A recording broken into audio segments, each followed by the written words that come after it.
आप सभी को जय मसीह की। प्रभु आपको आशीष दे। God bless you all. और मुझे आशा है कि आप बहुत अच्छे से होंगे और मैं प्रभु यीशु मसीह के नाम में आप सबका स्वागत करता हूं। और आज मैं परमेश्वर के वचन से आपसे बात करूंगा ईर्ष्या के ऊपर। आज बहुत सारे लोग हैं। मैं कुछ लोगों को आज जब मैं बैठा था लेटा हुआ था तो मैं लेटे हुए पवित्र आत्मा ने मुझसे बात की इस बात के ऊपर कि मैं आप लोगों से करूँ। ध्यान दीजिए, कुछ लोग क्या करते हैं, मैंने अनुभव किया इन चीज़ों से। मैंने कुछ लोगों के जीवन को देखा तो मैंने अनुभव किया। क्या अनुभव किया?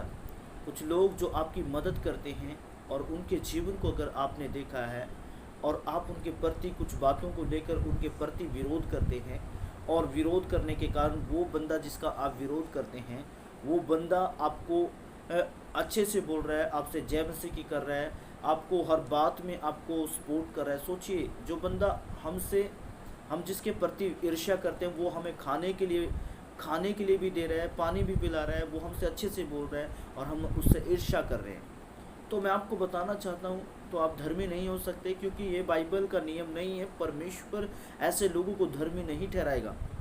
अगर आप वचनों को पढ़ेंगे, परमेश्वर के वचन को पढ़ेंगे, बाइबल को पढ़ेंगे, तो बाइबल ऐसे लोगों को धर्मी नहीं ठहराती है। धर्मी उन लोगों को ठहराती है बाइबल जो लोग प्रेम की राह चलते हैं और प्रेम से जीने वाले लोगों को, जो ईर्ष्या नहीं। जिन लोगों के बीच में कुछ बातें होती है, मैंने कलीसिया में और अलग अलग जगहों पर जाकर इन चीज़ों को नोट किया है। जो लोग आज कुछ चीज़ों को लेकर, कुछ बातों को लेकर ईर्ष्या रखते हैं, तो बाइबल परमेश्वर का वचन कहता है ईर्ष्या करने वाला धर्मी नहीं हो सकता, वो परमेश्वर के साथ नहीं रहेगा। परमेश्वर के साथ वो लोग रहेंगे जो प्रेम से जीते हैं और प्रेम की चाल चलते हैं। प्रेम से जीना ही नहीं है, प्रेम की चाल चलनी है। अगर आप पहला कुरिन्थियों और उसका 13 अध्याय पढ़ेंगे और एक आयत पढ़ेंगे, यहाँ पर ऊपर लिखा है प्रेम सबसे उत्तम मार्ग है। और यहाँ पर अगर आप इस आयत को पढ़ेंगे तो यहाँ पे लिखा है पहली आयत में, यदि मैं मनुष्य और स्वर्गदूतों की बोलियां बोलूं और प्रेम ना रखूं तो मैं ठनठनाता हुआ पीतल और छनछनाती हुई झांझ हूं। बाइबल परमेश्वर का वचन कहता है अगर सिर्फ मैं स्वर्गदूतों की बोलियां बोल दूं और मैं अपने आप को धर्मी ठहरा दूं, बहुत सी बातों के कारण मैं धर्मी ठहरा दूं और बहुत सी वो बातें बोल दूं, धर्मी बातें बोल दूं, मैं अपने आप को धर्मी ठहरा दूं, अगर मैं प्रेम न रखूं तो मैं क्या हूँ? ठनठनाता हुआ पीतल और छनछनाती हुई झांझ हूँ। इसका मतलब है कि मैं खाली हूँ, मेरे अंदर कुछ नहीं, सिर्फ बोलने वाला व्यक्ति हूँ मैं। अगर आप ऐसे व्यक्ति हैं जो मुझे सुन रहे हैं तो इन बातों को अपने अंदर से बिल्कुल निकाल दीजिए। ऐसे आप परमेश्वर के सामने धर्मी नहीं ठहरेंगे। और 2 आयत कहती है, और यदि मैं भविष्यवाणी कर सकूं और सब वेदों और सब प्रकार के ज्ञान को समझूं और मुझे यह तक पूरा विश्वास हो कि मैं पहाड़ों को हटा दूं परंतु प्रेम ना रखूं तो मैं कुछ भी नहीं। तो मैं आपको बताना चाहता हूं, कितने भी बड़े काम और कितनी भी भविष्यवाणियां कर ले, अगर प्रेम नहीं है तो कुछ भी नहीं है। बाइबल परमेश्वर का वचन कहता है। और मैं आपको बताना चाहता हूँ, और 3 आयत कहते हैं, यदि मैं अपनी संपूर्ण संपत्ति कंगालों को खिला दूं और या अपनी देह को जलाने के लिए दे दूं और प्रेम ना रखूं तो मुझे कुछ भी लाभ नहीं। यहाँ पर बोल रहा है मुझे कुछ भी लाभ नहीं। अपनी संपत्ति भी अगर मैं कंगालों को खिला दूं तब भी कोई लाभ नहीं है। प्रेम धीरजवंत है। 4 आयत बताती है यहाँ पर प्रेम के विषय, प्रेम धीरजवंत है। अगर आप धर्मी हैं तो आप प्रेम से चलेंगे और धीरज के साथ काम करेंगे। आज लोग क्या करते हैं, देखिए, एक बंदा है हमारे साथ, वो हमारे साथ रह रहा है, वो हमारी सपोर्ट कर रहा है, हमारी मदद कर रहा है हर काम में। जब जिस स्थान पर हमें ज़रूरत पड़ी उसे उस काम में, और कुछ बातें उसके जीवन में ऐसी बीत जाती है और हम उसके साथ ईर्ष्या पैदा कर लेते हैं और हम ईर्ष्या करने लग जाते हैं उससे। तो मैं आपको बताना चाहता हूँ, आप धर्मी नहीं ठहरेंगे परमेश्वर की नज़र में।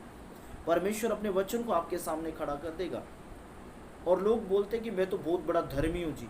एक बंदा है और वो हमसे प्यार की, अगर उससे गलती हुई है तो कोई बात नहीं, नो प्रॉब्लम। अब वो हमसे सही से बात कर रहा है, जय मसीह की कर रहा है। आप सोचिए, एक मसीह बंदा है और वो हमसे जय मसीह कर रहा है और हम उनकी गलतियों को लेकर, उनके जीवन में, उनकी बातों को लेकर हम अपने जीवन में अपने आप को धर्मी ठहराते रहे और उनसे ईर्ष्या रखें। तो मैं आपको बताना चाहता हूँ, उससे अच्छा जो आपसे सही से जय मसीह की कर रहा है, वो आपको पानी पिला रहा है, खाना खिला रहा है और आपको समय समय पे फिर भी काम आ रहा है, तो मैं आपको बताना चाहता हूँ उससे ज़्यादा धर्मी वो है जो सही बात कर रहे हैं। वो धर्मी नहीं है जो सिर्फ नाटक दिखा रहा है।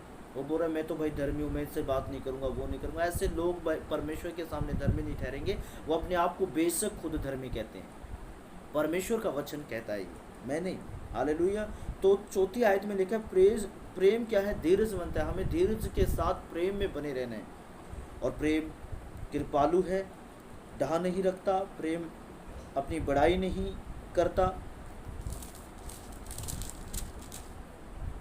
और फूलता नहीं, वह अनरीति नहीं चलता, वह अपनी भलाई नहीं चाहता, झुंझलाता नहीं, बुरा नहीं मानता, कुकर्म से आनंदित नहीं होता, परंतु सत्य से आनंदित होता है। वह सब बातें सह लेता है, सब बातों की प्रति रख करता है, सब बातों की आशा रखता है, सब बातों में धीरज धरता है। प्रेम कभी टलता नहीं। भविष्यवाणियों तो समाप्त हो जाएगी, भाषाएं तो जाती रहेगी, ज्ञान हो तो मिट जाएगा।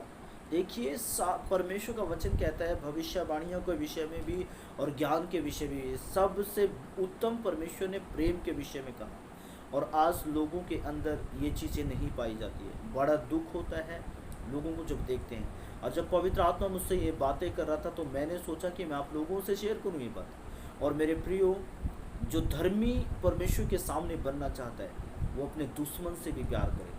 आज कलीसियाओं में ऐसा चलता है, चर्चों में ऐसा चलता है, एक दूसरे से भाई बहन विरोध करते हैं, बहनें आपस में झगड़ा करती हैं, लड़ाइयाँ करती हैं। तो ऐसे करने से आप परमेश्वर के सामने कभी भी धर्मी नहीं ठहरेंगे। अगर आप परमेश्वर के सामने धर्मी ठहरना चाहते हैं तो आप उससे प्यार करें, क्योंकि बाइबल परमेश्वर का वचन कहता है परमेश्वर ने किसी ने परमेश्वर को नहीं देखा। लेकिन जब हम आपस में प्रेम से रहते हैं तो इससे प्रकट होता है कि परमेश्वर हमारे बीच में, और इससे जाहिर होता है कि हम परमेश्वर के धर्मी जन हैं। और मैं आपको बताना चाहता हूँ, ऐसे लोग जो ईर्ष्या रखने वाले लोग हैं वो स्वर्ग नहीं जाएंगे। देखिए ईर्ष्या, बाइबल परमेश्वर का वचन कहता है ईर्ष्या के विषय में जो शब्द बाइबल के अंदर से आया है वो पूरा है कि ईर्ष्या कब्र की नाई निर्दयी है। यानी ईर्ष्या कब्र है के हिसाब से सोचो, जो बंदा ईर्ष्या रखता है वो कब्र की तरह है एक। और मैं आपको बताना चाहता हूँ कि हमें ईर्ष्या में जीवन नहीं जीना है, हमें प्रेम में जीवन जीना है। जो विश्वासी लोग मुझे सुन रहे हैं वो प्रेम से जीवन जिए। अगर आपको एक व्यक्ति बुला रहा है तो आप जान नहीं रहे हैं आप कहाँ से मसीह हुए। वो आपको आदर कर आपको बुला रहा है, अपने प्रोग्राम में बुला रहा है, और आप उसके प्रति आप विरोध कर रहे हैं और उसके प्रति ईर्ष्या लेकर बैठे हैं। तो मैं आपको बताना चाहता हूँ आपसे ज़्यादा धर्मी वो व्यक्ति ठहरेगा परमेश्वर की नज़र में। आप सोचिए, अगर आप जा रहे हैं तो आप धर्मी ठहरेंगे।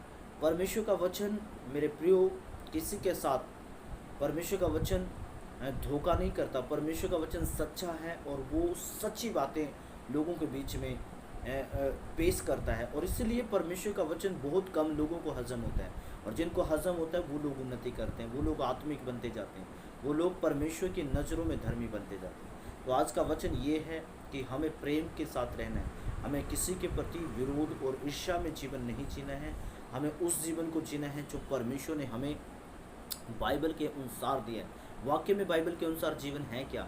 ये है बाइबल के अनुसार जीवन। एक व्यक्ति जब हम कुछ बातों को लेकर आपस में चर्च में बात हुई और हम उससे बड़े प्यार से उसके सामने आ रहे हैं और उसकी आदर कर रहे हैं, उसी तरीके से इज्जत कर रहे हैं, तो आप एक धर्मी मनुष्य हैं। अगर आप उससे फिर भी विरोध कर रहे हैं, वो फिर भी आपके साथ बात कर रहा है, आपकी इज्जत कर रहा है और आप बात नहीं कर रहे, मैं आपको बताना चाहता हूँ ऐसे लोगों से ज़्यादा वो लोग धर्मी हैं जो इज्जत करने वाले हैं। देखिए प्रभु का वचन जो बोलता है मैं उसके हिसाब से बोल रहा हूँ, अपने हिसाब से नहीं बोल रहा हूँ। परमेश्वर इन वचनों के द्वारा आपको आशीष दे और मुझे आशा है कि आज का वचन आपको बहुत आशीषित करेगा।